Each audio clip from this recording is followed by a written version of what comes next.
Pour certains, une habitude pour d'autres. Les membres de l'équipe gouvernementale récemment investie étaient appelés ce vendredi 13 septembre au bureau du chef de l'État pour la toute première réunion du Conseil de ministres.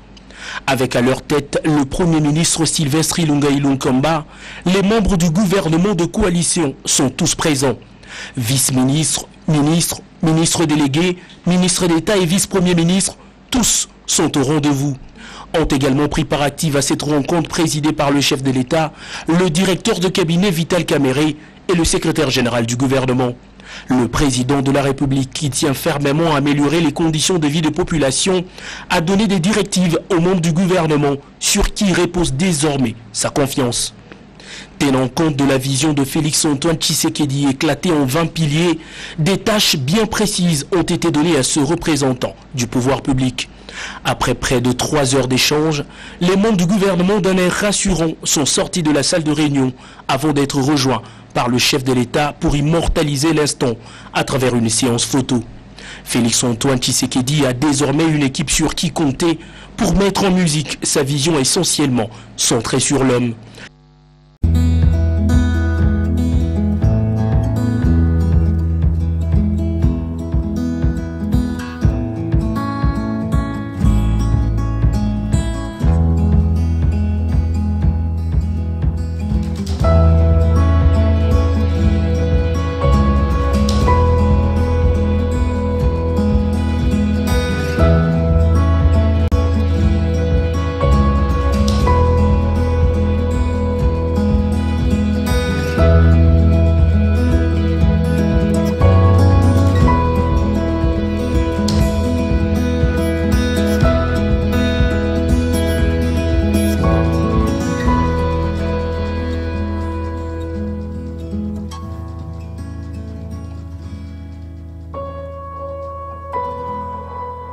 Chers internautes, il y a Cléboa original, contrôle technique, et ça émission Nabino et Asika, où est-ce s'est passé.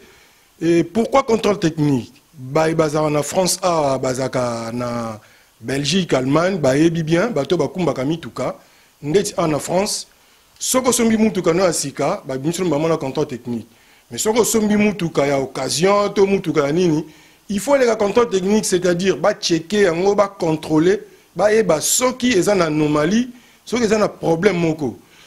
Ça la contrôle technique, et ça pour la sécurité na yomoko et conducteur.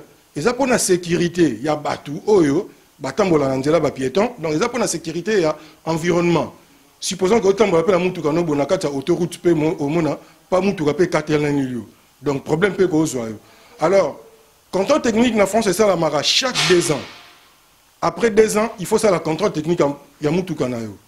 Ce que c'est le contrôle technique à Moutoukanayo et que monio na moi problème soit m sous phare ils ont un problème to franc et to logo mogo ou ça là contre visite donc c'est-à-dire zong sango li sous réparer yango yango na s'inspira qui nani wana comme un sociologue na s'inspirer na moi technique wana et ça na bato belé baza ko lekana na ba média baza ko lekana na TV na radio surtout na internet. Aouti nanda kuna la muki a sokole longita et gamba moko a diffuser bino information à lukuta. Alors on a que conscientiser bino to zonga nanzela. Ozala pour Félix, ozala contre Félix, mais diffuser les batou vraie information. La vraie information répond à la formule qui, quoi, quand, où, comment, pourquoi et avec quel effet au batang sabition sur la classe to ebi. Ceux qui peuvent éviter tout na bateau ba ebi. V César Nga Diazali a copé ko la kisayo. Comment créer une information? Au taper au luki ba journaux, luki ba livre au tangi, au léo yaka boudi ki boudi, au tel bat information lukuta, ba tout temps batala en premier lieu et zakana ba victime. Mutatali mbala moko makanisine baby. Or yonde mutu au bomi. Et ça le gars médecin azui ki siamabe a chubi batu ba kufa. Bato batika la sima, tant vérité ko ya mais vérité et ko ya la sima mais ba dégâts et ça la maka. Yango on a bi contrôle technique et pour na ko corriger pour nous redresser, pour nous essayer de conscientiser. Quiconque veut passer à cette émission, ils nous appellent sur le numéro qui est affiché là-bas, en bas, oui, on s'enregistre. Même si tu es un chroniqueur, ce que l'ingénieur vient alors au défier d'une manière intelligente. Ce que vous allez pasteur a tricherté, yaka, tout ça une mission. Ce que vous allez politicien, tu viens. Ce que vous allez musicien, tu viens. Et alors, au monde qui est en Oleki, peut-être quand ça qui m'a bien, mais peut-être au bimisot au bitala, au ezabomoni, qui est de corriger, au raison à la norme, contrôle technique et pour Nabino. Tout le monde est d'accord ici à Paris sur Clébois original, contrôle technique, désormais dans vos maisons. Et alors, bon, ça vous rend très bien. Merci, je vous remercie. Salut, bana partout dans le monde, bana monde entier, bana poto, bana partout. Donc désormais, Christelle Kakuta à l'horreur de la presse, le site internet Clébois original. On pose César Ngadi, tout le monde est d'accord. Donc désormais, l'émission est Kanakata Clébois, ma politicien, il y a ma musicien, il y a ma artiste et comédien, il y a ma moutounion, sur Oaza Maloubane. Cette fois-ci, l'horreur de la presse de retour avec force Clébois original. Nous avons serré ma ceinture. Oh, elle est comme un avec César Ngadi, Clébois original. Mote Bandeko, merci Ndebo Yamina la banda Konabino. Tomanda désormais Kokutana na cadre ya émission Oyo Tolobe la santé. Bon, nga comme on a Jean-Paul Djamba, dans Naza Ndeko Nabino, dans Naza na poto depuis Bamboula et Belé, dans Nalongwa Kisasa, na Kolika na Kisasa, na Bandal, biso bana Bandal. Banda na longwa na yapoto musala musuna salakate na zakaka na bopito. L'hypertension, le cœur est une pompe musculaire qui propulse le sang sous le réseau d'artères. Engol banini. Motema na biso ezali pompe et un muscle. Et akaniti likofi motema muteno so aniti likofi na ye. Sikoyo motema wana musala na moya nini ko poussa ko tindika makila ya propre na bamisisa minene na diabète eza sécrété na moko ya eteni ya nzoto o babengi pancréas ou pancréas yango ezo sécrété entre autres ba hormone mibale o babengi insuline. Musala ya insuline eza nini eza soki olie yango ezo réguler ezo tia donc soko lié et sécréter et produire insuline pour équiter ça. Auto ya makambo AVC. AVC ezanini, accident vasculaire cérébral. Bon, on va expliquer bino la mukuse. A ezali accident o ekoya à tout moment. Eza brutal. Siko V etali makambo a vaisseau, ba vaisseau ezali ba artère, ba veine o ezana cerveau. Et puis C cérébral etali makambo etali cerveau, etali mutu. Voilà pour la AVC. Mais si on va classifier en mode 2, les amis balais. Les AVC au babengi ischémique. Na AVC au babengi. Continue à vous un conseil. Quand on dit maman n'a pas de bananaï, n'a quitté là. Papa Dembaki de Kama Nyamase la dièse. N'a pas quitté na pondu. Cause la zoto malamu et de qui l'osso. Nyama mbisi na pondo. Merci.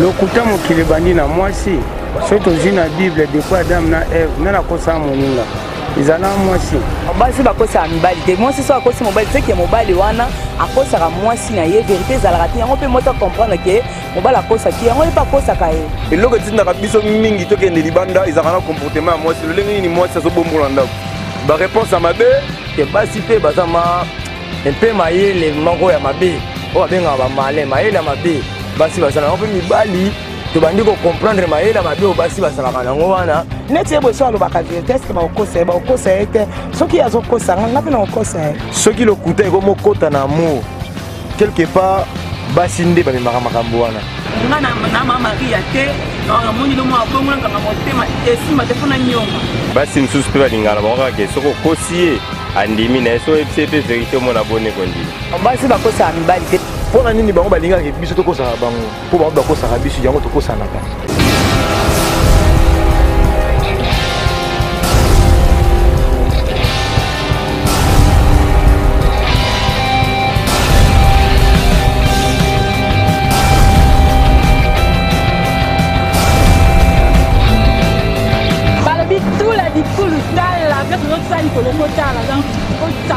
Surtout la clé boa originale, vous n'avez jamais décidé.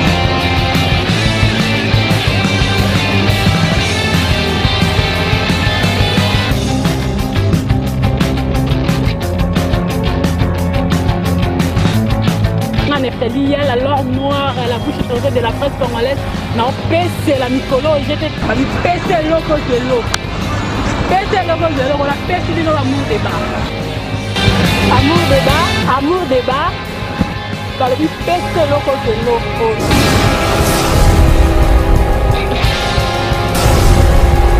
Nakati amour débat, si j'ai ça ébélé, donc on s'accante dans boko lemba, na lemba bien te po bino nde boko lemba basije. Merci mingi na yemo comme mon patron, mon boss César Ngadi depuis Paris, donc zalayo amsa les osala makitoko. Si j'ai na biso elele nakati amour débat eza nini nzambe na ngai.